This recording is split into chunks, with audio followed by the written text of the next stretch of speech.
I read this one for the first time, like when I was in eighth grade. It's pretty cool. Little notes from my friends and stuff in here. That was so long ago. A half a lifetime ago, actually.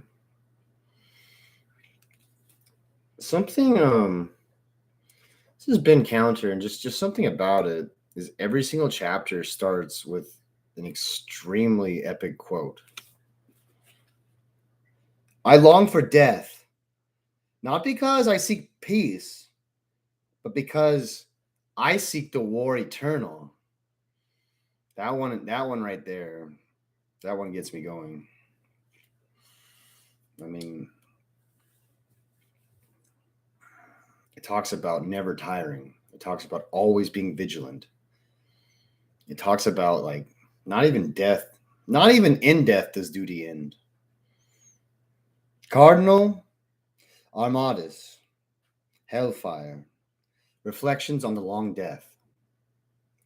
The sky of Caesaronia was shuddered with static and changed, displaying a new channel of geometric patterns. Holy hexagons representing the sixfold genius of the Omnissiah merged with the circles representing the totality of knowledge that the tech priests sought. Double helices, fractals born of sacred information relics, litanies of machine code all swirl against the sky of the Forge world, casting the pale light of the knowledge over the valley of data cores. The smokestacks of the Titanworks were silhouetted against the holy projections. Ironwork bridges spanning gigantic factory towers, sky-piercing obelisks where tech priests watched the heavens, radio masts where they listened for the voice of the Omnissiah and solar radiation.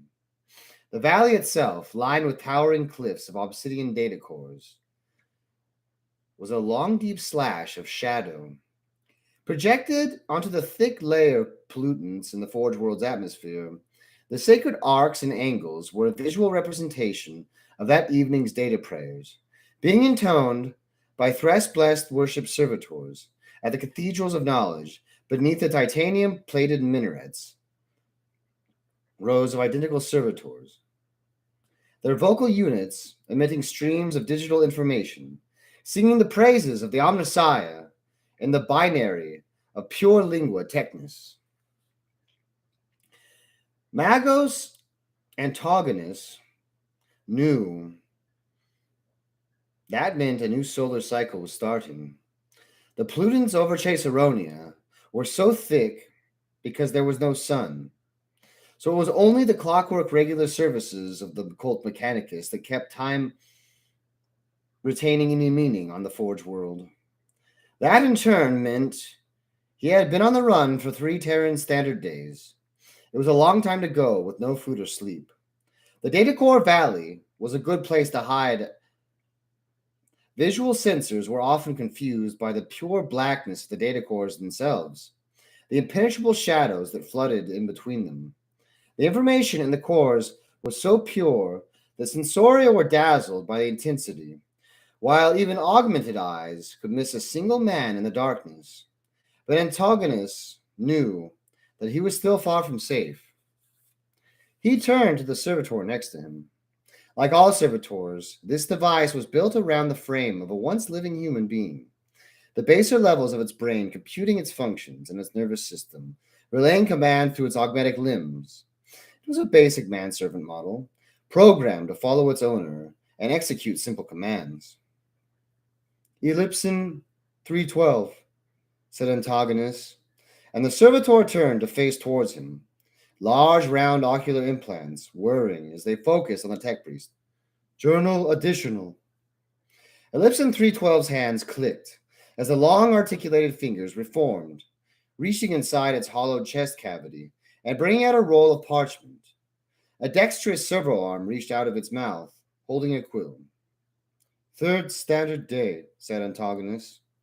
The servo arm dipped the quill into an inkwell concealed in the servitor's left eye socket, and wrote down Antagonus's word in a stilted, artificial hand. Investigation halted. The existence of a heretical cell has been confirmed. Primary goal executed. Antagonist paused. He had thought to find meaning that would be the worst of it all. He had been utterly wrong, unforgivable.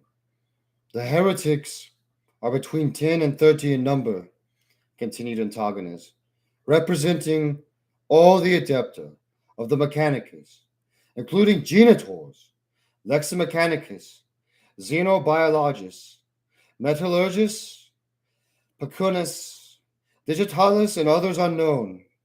Also include ranks from menial to archmagos, and probably above. No upper limit to penetration of Caesaronia's ruling class. Antagonist stopped suddenly and flicked his ocular attachment upwards. Its large glass orb surveyed the sky above, still swarming with sacred imagery. He was sure he had heard something, but he had been on the run for 3 days and had been unable to risk accepting maintenance on Caesaronia for some time before that, so perhaps his oral receptors were failing him, just as his motive and circulator units were wearing out.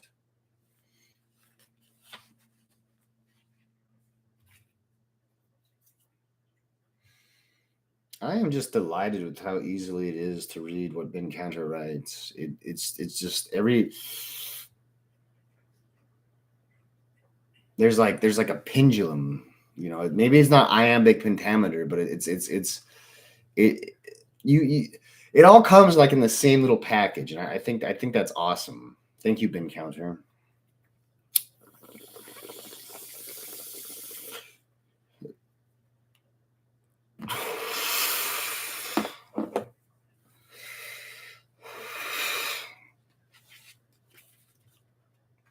Ellipson 312 waited patiently, quill poised over the scroll.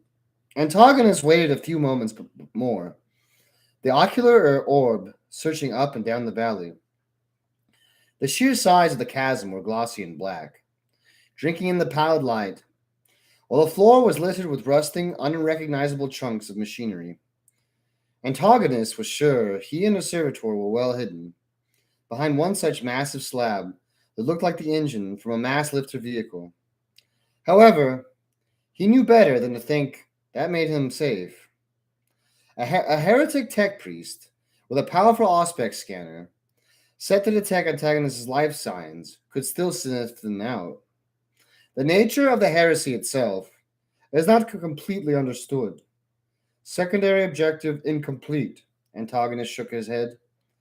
The ways of the machine god were often argued over by the tech priests of the Adeptus Mechanicus, but he still did not understand how any of them could turn to such base heresy as he had witnessed here.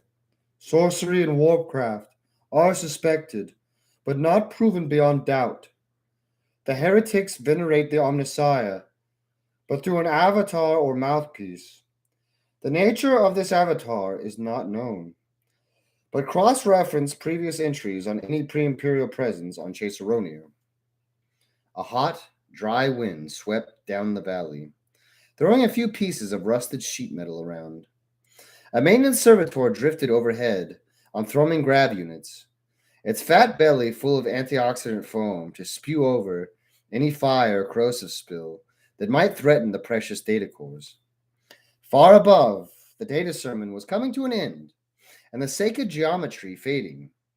In its place, work rotas and diagrams of emergency procedures flickered by, ensuring that the Forge World's menial population was constantly reminded of its duties to the Mechanicus.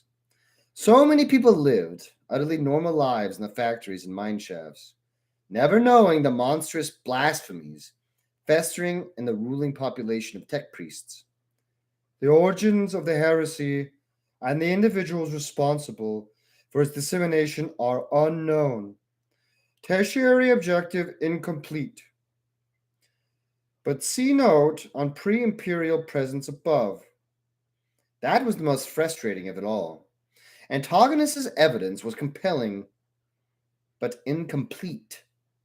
He had read the debased data psalms describing the Omnissiah as a force for destruction instead of knowledge.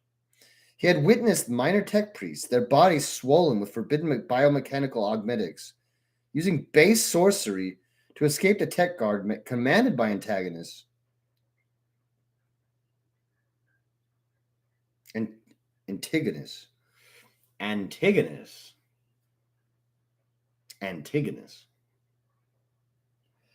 He had seen those same tech guard driven mad by warp magics that any tech priest would abhor. But he knew so few details. He did not know what the heretics wanted or who they were. He did not know how this had all started. He did not know how to stop it. Now it was just him, fleeing through the underbelly of Caesaronia, with the servitor in tow, augmetics failing to the lack of maintenance. They were hunting him now. He was sure of it. The heretics were everywhere on the planet, at every level, from the menial barracks to the control towers. Personal note: Antigonus heard the sounds of the scratching quill change as the servitor dutifully altered its handwriting to something less precise.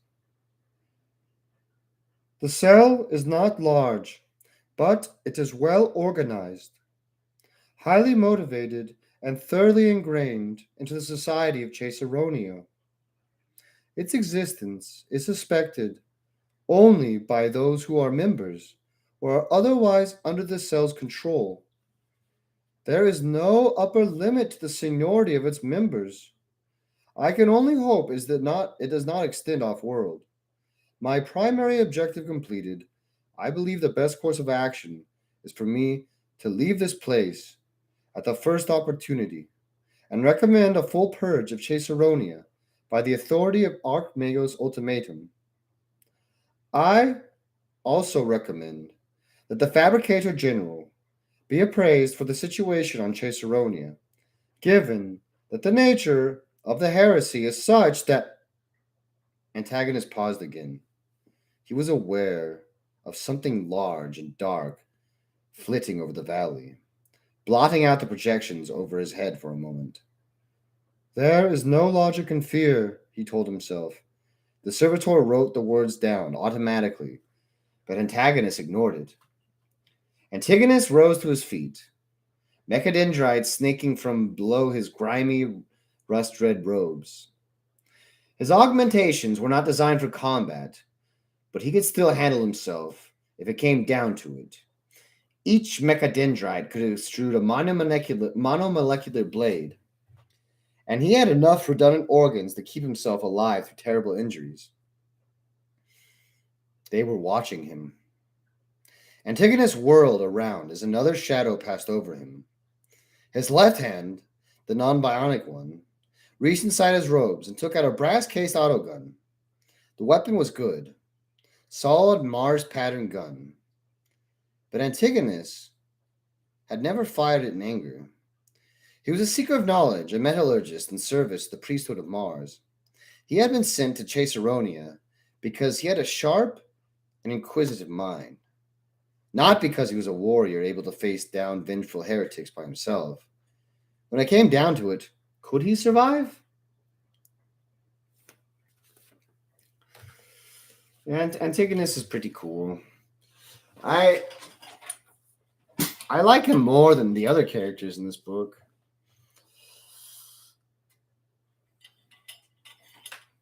The Space Marine, just the Car Alaric, he is, I don't know, he's almost like a Batman-like character in this book. He's constantly like morphing to defeat his foes, and he constantly just has like, he knows what his foes will do. So I guess that's his thing. But he's basically Batman in this book. And the only reason I don't really like Batman is Batman isn't really a character. He's just a foil to every one of his villains. He just, they're the opposite of him. He's the opposite of them. It's not like Hammer of Demons, I think. And that difference is just the Car Alaric basically has to fend for himself in Hammer of Demons. He basically has to do everything by himself. And people can follow him and stab the people that he's killed. So he becomes a champion of Khorne. Yeah, he becomes a champion of corn in the Hammer of Demons. I don't know how they should have just flayed his soul when he got back. He should have been like, yeah, and then I lost consciousness a couple times, and they'd be like, well, okay. I mean, I don't know if Uriel Ventress and Pausanias have to go through, I think one and a half, 2 books of people like scrutinizing them. I don't know.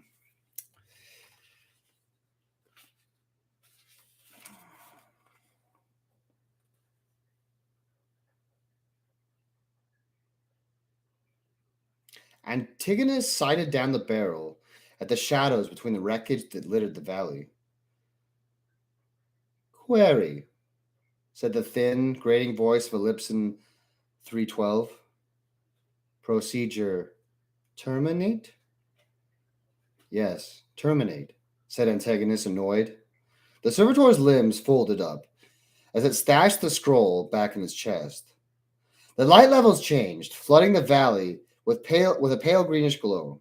Antigonus searched for the source, knowing it must be the searchlight of a hunter servitor or armed grab platform, come to chase him down like an animal. But there was nothing. Then Antagonist looked at the sky. Majos Antigonus read the 100-meter-long letters projected into the clouds. Join us. The letters hung there for a few moments, then disappeared, replaced by a new message. You are ignorant and blind. You are like a child, like a menial, blind to the light. The avatar of the Omnissiah is among us. When you see it, you will know it is beautiful and pure. You can take this understanding back to Mars. You can be our prophet. Antigonus shook his head, glancing around, panicking. His finger trembled on the trigger. He held out his bionic arm and grabbed the gun with steel fingers, readying his aim. No, he shouted. I have seen what you are. We are the future. We are the way. All else is darkness and death. Antigonus began to move, jogging through the hulks of wreckage, trying to find somewhere they couldn't see him. They must have had a grab platform watching him from somewhere above. Perhaps even a vehicle in orbit, with sensora that could cut through the thick pollutant clouds. Ellipson 312 waited after Antigonus on its ill-maintained legs, its subhuman mind oblivious of the threats all around them. You will never have a greater chance than this, Magos Antigonus. Your life does not have to continue as a statistical irrelevance. Antigonus sped up. If they could track him to the valley, then he was trapped. At one end of the valley was a massive cognitor, housing where the contents of the data cores were searched and filtered. It was staffed mostly by the tech-free information specialists. The heretics would find him there. But the other end led to a tangle of workshops and factory floors, many half ruined. It was populated mostly by menials and roving servitors. Antigonus might be safe there. He broke into a run, servitor in tow, the servos on his withered legs grinding painfully as they took the strain. One chance is more than the Adeptus Mechanicus will ever give you. Look upon the face of the Omnissiah, Antigonus, and understand. Antigonus ran as fast as he could, the servitor somehow keeping up. He was ill-lubricated and low on power, but he rerouted all his non-essential systems to keep him moving. His vision grayed out as his ocular implants switched down to minimal, and his digestive system shut down temporarily. The multi-layered factory complex loomed up ahead. Its worn-like structure and menial population would mask him from observation. It was his only chance. Then it seems you are as small-minded and as inflexible as all your kind. You are a disappointment. You are obsolete. The big thing, right? The reason the Adeptus Mechanicus is the way it is at one point they had given themselves over to artificial intelligence.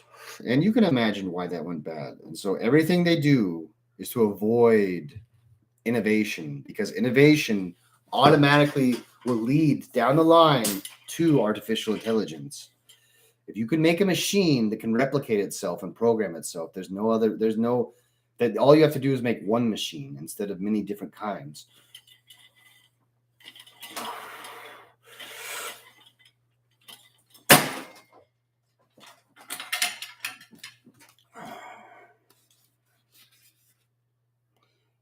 Who could orchestrate the hijacking of the projector units and the kind of surveillance technology needed to follow antagonists here?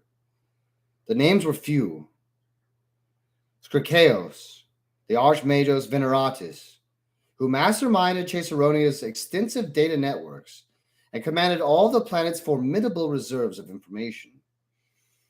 Archmagos Ultima Venerager, responsible for liaisoning with the imperial authorities about Caesaronia's tithes and adherence to the imperial law. Other Archmagos Veneratus, named Thulharm, whose domain was Caesaronia's orbital installations and space traffic. There were few others with the necessary seniority and ability. But could a small heretic cell really sway such men? Who had risen so far in the hierarchy of the Adeptus Mechanicus that they could betray, that they could barely be called men anymore? Ellipson 312. Execute. Antigonus turned just in time to see Ellipson 312 fold out its augmetic limbs, this time with the articulated tines bent into wicked claws. It lurched forward crazily and crashed into Antigonus, barreling him to the ground. Antigonus's head smacked into the grime-slicked rockcrete. The servitor's mechanical parts made it heavy, and its rugged construction made it strong. Antigonus was trapped on his back and had to drop his gun to grab the servitor's wrists and stop it from clawing at him. He was face to face with Ellipson 312. The servitor's eye sockets were polished bone, but the nose and mouth beneath them were gray, expressionless, dead flesh. Antigonus lashed out with a mechadendrite, and the tentacle-like appendage wrapped itself around the stock of his autogun. Antigonus whipped the mechadendrite back and forth, clubbing the servitor in the head with the butt of the gun. Sparks spat off the brass-cased skull, but the servitor didn't move its weight off Antigonus, and the tech priest felt one of his ribs crack in a flare of pain. Painkillers pumped out of his bionic heart, and the red mist flowed away. Antigonus used the moment of clarity to wrap one mechadendrite around the servitor's throat, forcing its head back, fighting the servo motors in its spine. He reeled back another and thrust it forward, its tip tearing through the servitor's forehead and into the biological brain. Ellipson 312 convulsed. Its hands broke free of Antigonus's grip and flailed madly. Its mouth opened, and its vocal unit let out a grating, garbled scream. The mechadendrite in its head was ripped free by the strength of the servitor's spasms, whipping back and forth and forward like a striking snake. Antigonus forced a knee up under it and rolled over the top of the servitor, scrambling to grab his gun again. The servitor bucked away and threw Antigonus onto the ground. Okay, they go back and forth, and then he wins, all right? Yeah, he wins. Back and forth. They did go back and forth, and then he wins. I'm not going to read his name again.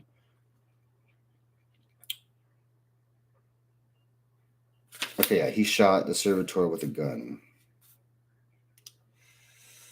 Antigonus struggled to his feet and began to run, the shadows of the industrial complex rolling over him.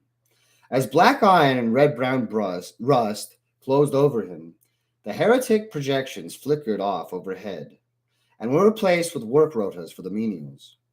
They couldn't watch him from overhead now, but they had hijacked the projection units, seduced the highest ranks of the tech priesthood, and sabotaged his personal servitor, which had been sent to him from Mars. They didn't need eyes in the sky to watch him. They would find a way. There's something wonderful about not having a huge perspective. I mean, if you notice, and almost every show will do this. Almost every show will do this. They will either have an excuse or a premise as to why the cast is so small, like Gilligan's Island, right? You need 4 actors for Gilligan's Island. But it is. I think it's nice. I think it's really nice. I've tried getting into like Russian novels.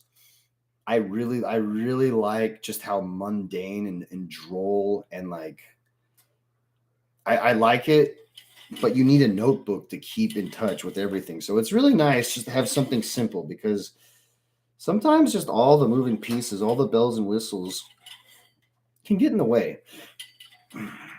Right now we've been introduced to Magos Antigonus, who was sent to the planet to discover what heresies lurk there. We met his servitor, who was hacked and tried to kill him, but he shot it after getting in a wacky 3-page wrestling match. And then there's the cult, which they know him and they watch him. And everything else has basically just been referred to as the setting so far. There's a couple people standing around. There's a couple wandering servitors. But so far, that's it. Basically, three players so far. Nice and concise. I think one of the greatest medias ever really like roll with the scale. You should check out Moonrise Kingdom, because it goes like very small camp, and then they get it's fun. It clicks the brain.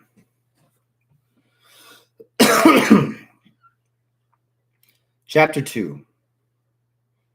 You may say it is impossible for a man to become like the machine.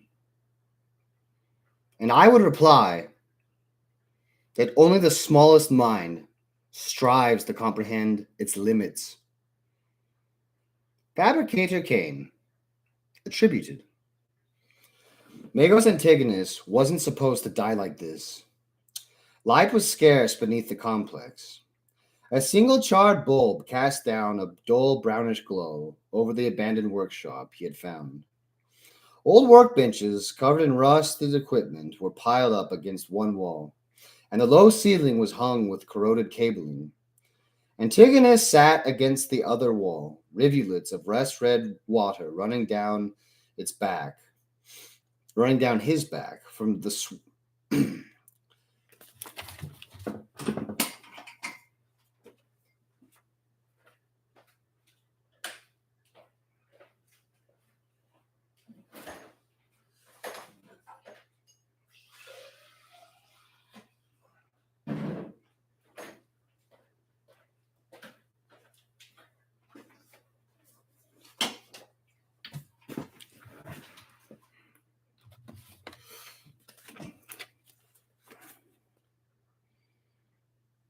Old workbenches covered in rusted metal equipment were piled up against one wall, and the low ceiling was hung with corroded cabling. Antigonus sat against the other wall, rivulets of rust-red water running down his back from the sweating metal behind him, trying to fix the failed servo in his motor units. His legs were withered and weak, and without the servo-powered braces that encased them, he could barely walk. He wasn't designed to fight. He was there because he had a facility with information systems, and he could access Chaseronia's data networks with ease. His purpose on Chaseronia had been to debunk the apparently suspicious murmurs about heretical practices among the planet's tech priests. Then take that news back to Mars to satisfy the tech priests that their forged world was free from the taint of blasphemy. Primary objective failed, he thought. Antigonus sat bolt upright. The voice had come from everywhere at once. He was alone in the workshop, and yet there was something else in there with him. He pulled out his autogun again, but he knew instinctively it would do no good. "Heretics!" shouted Antigonus, struggling to his feet. "You can hide from me, but the Mechanicus will find you. More will follow me. More from Mars." The only answer was Antigonus's own voice, echoing back through the empty workshops. Antigonus crept through the darkness, wishing his servos were quieter. There was no one else in the workshop, but they must be near. He knew he couldn't put up much of a fight anymore, but he wasn't going to be going down easily. They would have to work for their kill. More will follow. More will die. That is the way of our machine god. The voice was too close. Little more than a whimper, directly into Antigonus's ear. There had to be someone in the room. Either that, or someone was controlling a machine in the room, like a servitor or machine spirit, something complex. Something that could break. But Antigonus had secured the area before he stopped the rest. There was nothing in there. Nothing, that is, apart from his own augmentations. Clever boy! Antigonus dropped the gun and grabbed the screwdriver he'd been using to repair himself. The heretics were doing to him what they had done to Ellipson 312, hijacking his motor complex systems and taking control. Either they were controlling one of his augmentations directly, or they had infected him with a machine curse, an insidious self-replicating set of commands that could cause a system to self-destruct. Which systems? Like many tech priests above, the most junior rank, Magos Antigonus had several sophisticated augmentations, including data links that would provide a perfect point of infection. At least they hadn't gotten to his bionic heart. Otherwise, he would be lying dead right now. His bionic eye was destroyed, but the control circuits were still there, spiraling around in his optic nerve. His mechadendrites? They were plugged directly into his nervous system through an impulse link. His bionic arm? The intelligent filtration systems in his throat and lungs? Clever, closer, but not close enough. Know you the way of the Omnissiah, fellow traveler. The Avatar speaks with us, even now, and it speaks of your death. Antigonus jabbed out the screwdriver under the housing of his bionic eye and levered out the unit out of its socket, forcing himself to ignore the unnaturally dull cold pain that throbbed from the ruined bionic. With a grisly sound, the eye came out, taking a chunk of artificial flesh with it, and landing on the floor with a blood-wet plop. Antigonus gasped as the shocking cold of the air hit the raw nerves in the wreckage now of the eye socket. Closer! Antigonus scrambled on the floor, dizzy and sickened by the awful raw throb spreading across his face. His natural hand grabbed the autogun on the floor, and he put the barrel against the side of his head. Don't let them take you, he told himself. They'll make you one of their own. Even if you are dead, fellow traveler. Get out, yelled Antigonus crazily. Out! The machine god commands you. By the light of understanding and the rule of Mars, I cast this unclean thing from this machine. An engine seer sent by the Adeptus Mechanicus to maintain the war machines of the Imperial Guard would know the tech exorcism rites by heart.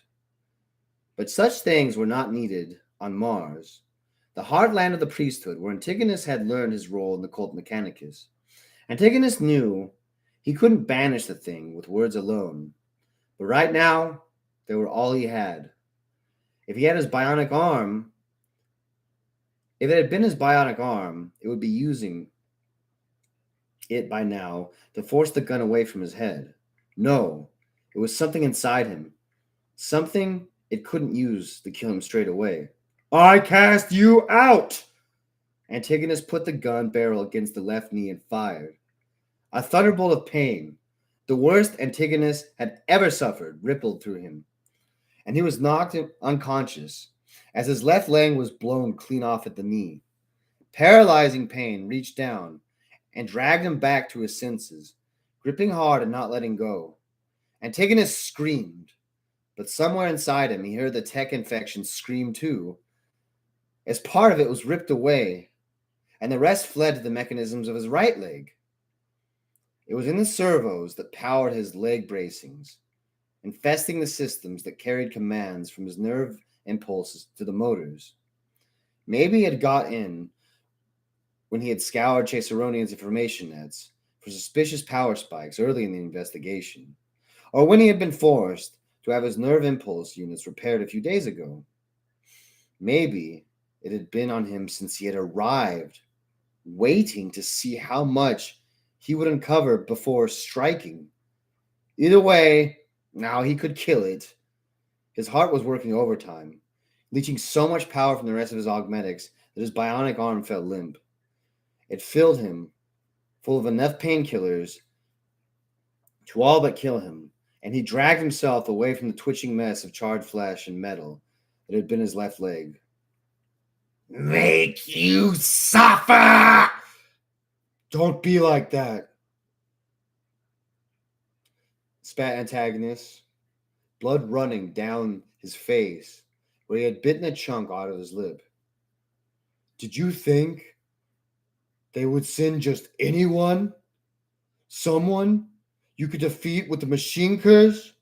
They teach us well on Mars. Heretic tech pox. Not machine curse. Much worse. Much worse. Ice-cold fingers of information scraped up from Antigonus's spine. The tech priest writhed on the floor, the edges of his vision turning white, a hard scream filling his ears.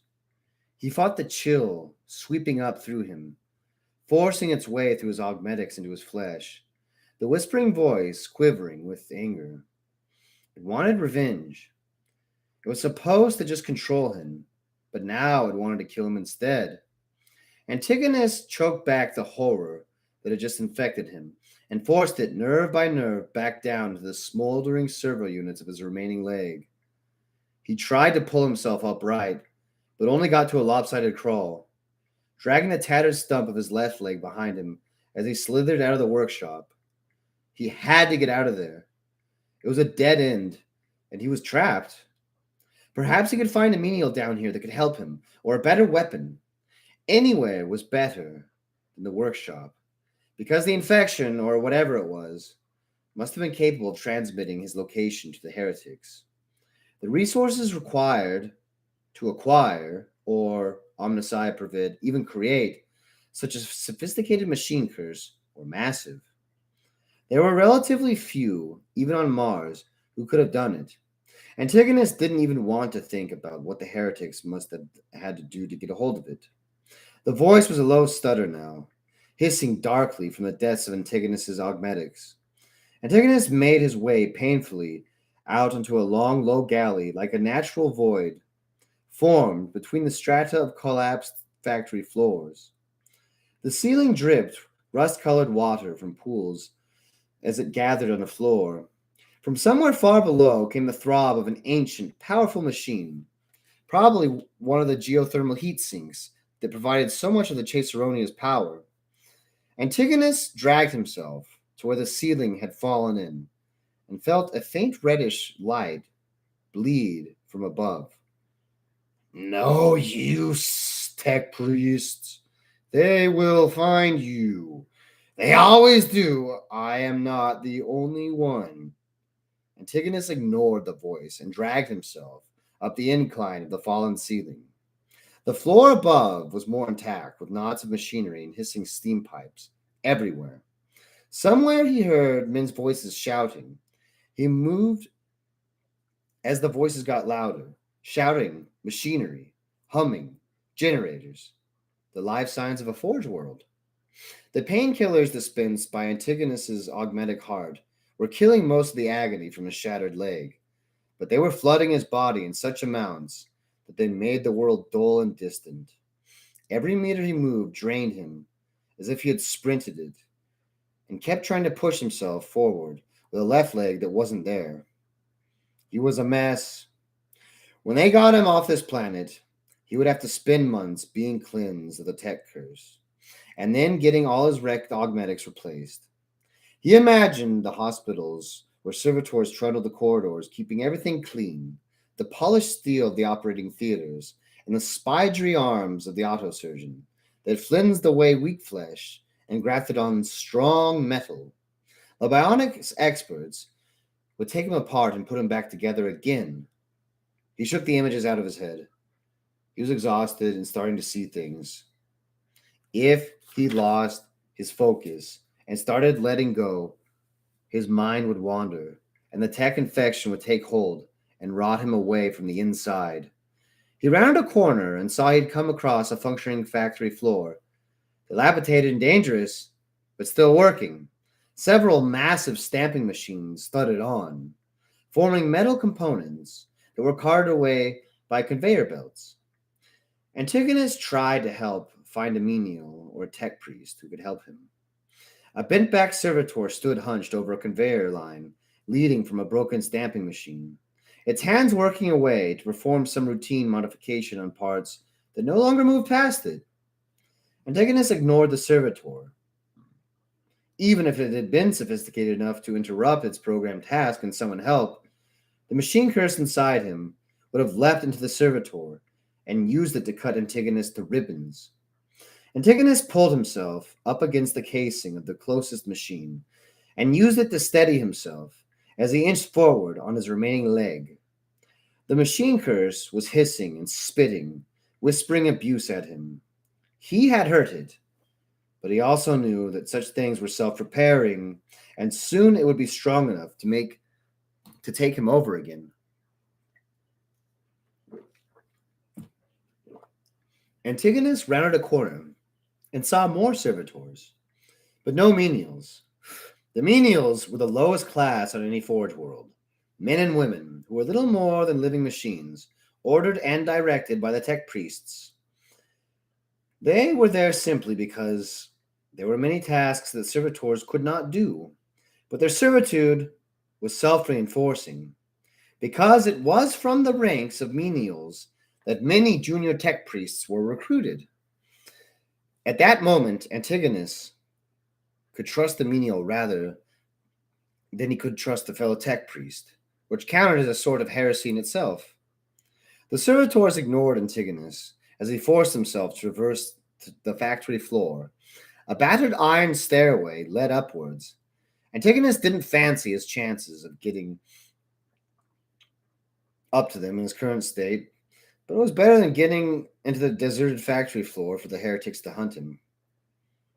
Getting desperate? Now you realize this whole planet is against you. It is only with the rats and dregs you can hide. What life is that? Not life at all. So much of you wants to join us, traveler. It is no great hardship for the rest to agree. Shut up, spat Antigonus as he struggled up the spiral stairs. You know nothing. You do not even have the blessing of the Omnissiah. You should not even be. No, Omnissiah dreamed me into being. No, not that God. Another one. There is no other. Really? What of your corpse emperor? Two faces of the same being. The Omnissiah is to the machine, as the emperor is to his servants. What was Antigonus saying? Why was he debating this with this thing? So innocent to think such things, so easily led. My God is something else. My God is one of many. The many who serve the one, the end, the future, that is chaos. Out! Antigonus was yelling now. Stop these lies. Heretic thing. The traveler starts to understand. Not a machine curse, not a tech pox, something older, something stronger. Demon. There was something up ahead, footsteps and voices, to the grinding of the machines. They were too urgent to just be more menials going about their business. Antigonus spotted the beams of powerful torches cutting through the shadows. Demon. It was a lie. Just another way of rattling him. Antigonus had to concentrate on getting away. He looked around and saw a cargo elevator, rusted and old. Faded lights winked on the control panel, and perhaps the machine still worked. Antigonus got across the factory floor to the elevator, trusting the noise of the machines would cover the sounds of his movement. He let his mechadendrites haul the rusted gate open, keeping hold of his gun with one hand and steadying himself with the other. The socket in his back where Lipson 312 had torn out the mechadendrite was just one of 1,000 points of dull, raw pain forcing their way through the painkiller haze. With an effort, Antigonus shut the gate behind him and jabbed a mechadendrite into the control stud. The cargo elevator shuddered and moved grudgingly upwards. Antigonus heard someone shouting from below. They had guessed he might be escaping on the elevator, but the factory complex down this far was a warren of dead ends, and it would be better to keep moving than to let him close in on him. He didn't even know what he was running from. Maybe they were hunter servitors with scent veins that could track him to the filthiest corners of Caesaronia's undercity. Servo skulls with Auspex scanners that already had his life signs logged. But he had to hope. The grand machine of the universe moved according to the Omnissiah's will, and he had to keep the faith that the machine would move to keep him safe.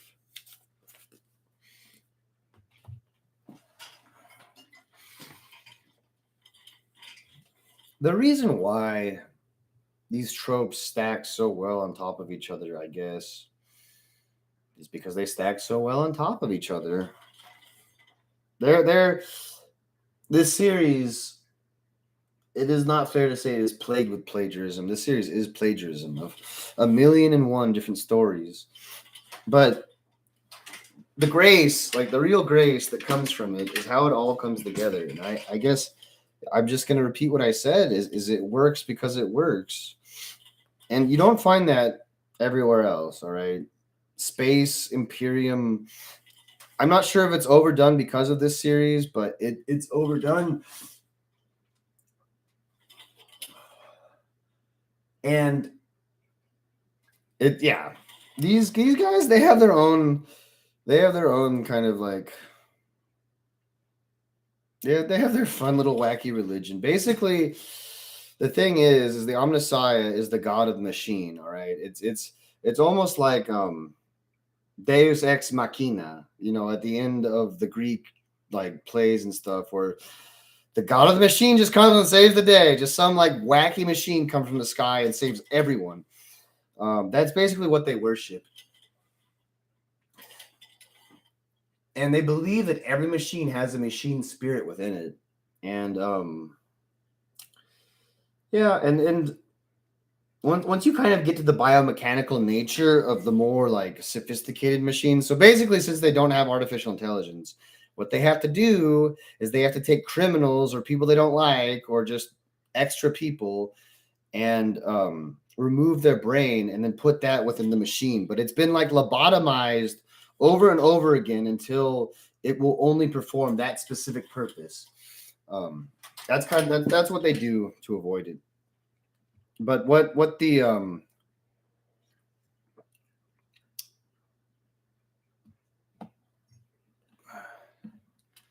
and what Antigonus's foe is referring to, though, is there's also a god emperor of mankind, and it's it's easy. There's a fine gray line because the Mechanicus, they worship both of them simultaneously. The Emperor came to Mars. He basically like awed them with his magnificence, and they started worshiping him. So they have like a dual religion that's not shared throughout the rest of the Imperium. They're the only ones allowed to do that, just because they're important.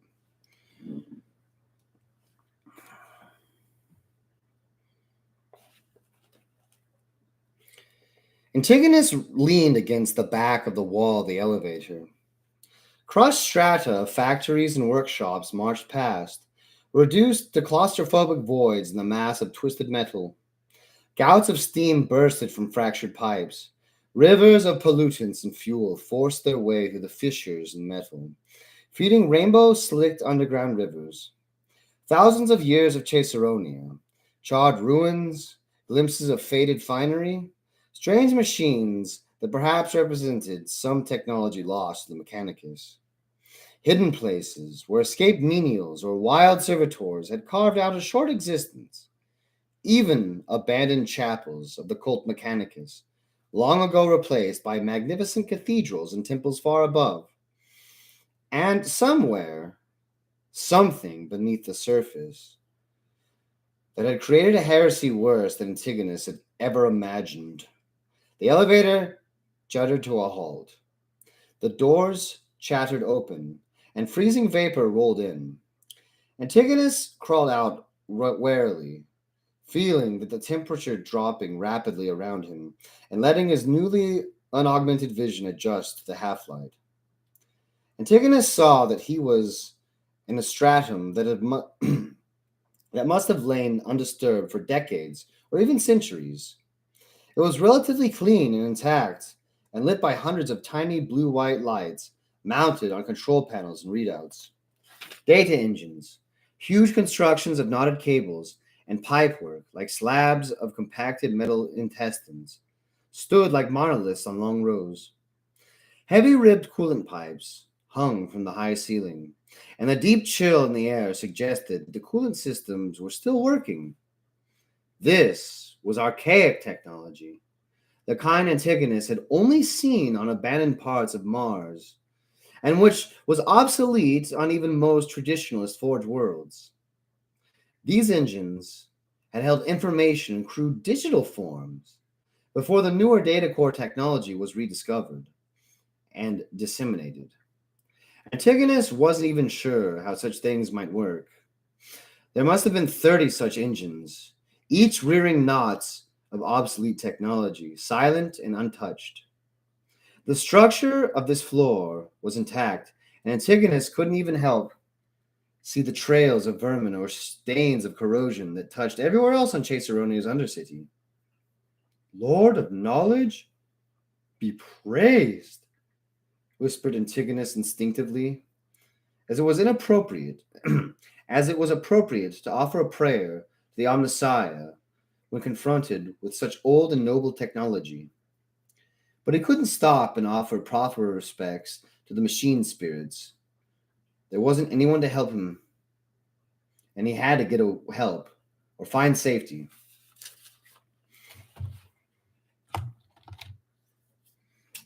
I like it when they talk to themselves. I don't know. It's kind of like Batman-y. It's kind of like, or Star Trek-y, like that 1960s thing. But it really helps break through the paragraphs of action. I mean, the paragraphs of action are cool, but it's the dialogue that's the fun part. That's where the drama really starts letting loose.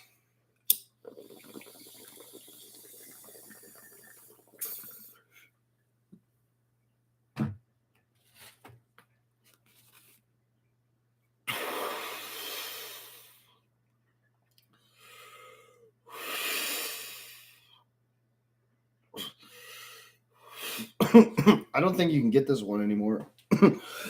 I think you can get it in an omnibus with other books, but getting it by itself, I don't think it even exists.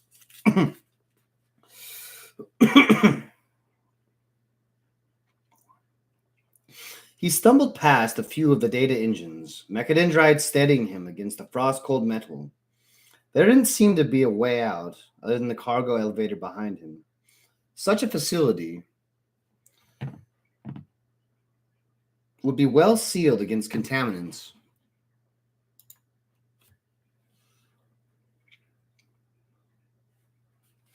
You know what? I think that's about it for now. We will continue with Antigonus's adventure later.